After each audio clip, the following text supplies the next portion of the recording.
Union cabinet ಈಗ approve ಮಾಡಿದೆ cost census ಡೇಟಾನ collect ಮಾಡ್ತೀವಿ ಅಂತ. ಮುಂದೆ ಬರುವಂಥ ಒಂದು ಸೆನ್ಸಸ್ ಏನಿರುತ್ತೆ ಆ ಒಂದು ಸೆನ್ಸಸ್ನಲ್ಲಿ ಕಾಸ್ಟ್ ಡೀಟೇಲ್ಸ್ ಕೂಡ ಕಲೆಕ್ಟ್ ಮಾಡ್ತೀವಿ ಅಂತ ಈಗ ಅಪ್ರೂವ್ ಕೊಟ್ಟಿದೆ. ಈ ತರದ ಡೆವಲಪ್ಮೆಂಟ್ಗಳು ಬರ್ತಿರೋದು ಇವಾಗ ಮುಂದೆ ಬಿಹಾರ್ನಲ್ಲಿ ಎಲೆಕ್ಷನ್ಸ್ ಇದೆ. ಇತ್ತೀಚೆಗೆ ನಾವು ನೋಡಬಹುದು ಬಿಹಾರ್ನಲ್ಲೂ ಕೂಡ ಕಾಸ್ಟ್ ಸೆನ್ಸಸ್ ಕೂಡ ರಿಲೀಸ್ ಮಾಡಲಾಗಿತ್ತು, ಪಬ್ಲಿಷ್ ಮಾಡಲಾಗಿತ್ತು.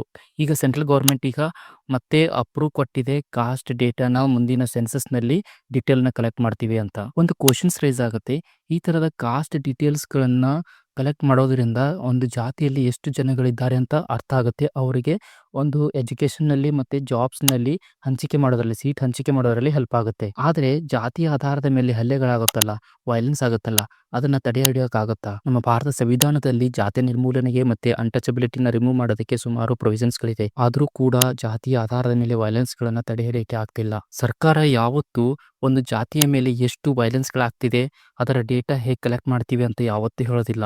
ಯಾಕಂದ್ರೆ ಇಲ್ಲಿ ಪೊಲಿಟಿಕಲ್ ಗೇಮ್ ಅರ್ಥ ಆಗುತ್ತೆ. ಪೊಲಿಟಿಷಿಯನ್ಸ್ಗಳಿಗೆ ತಮ್ಮ ಪಾರ್ಟಿ ಗೆಲ್ಲಬೇಕೇ ಹೊರತು ಮತ್ತೆ ಸೋಲ್ಬಾರ್ದು ಅಂತಕ್ಕಂಥ ಒಂದು ಉದ್ದೇಶ ಮಾತ್ರ ಹೊರಗಿರೋದು.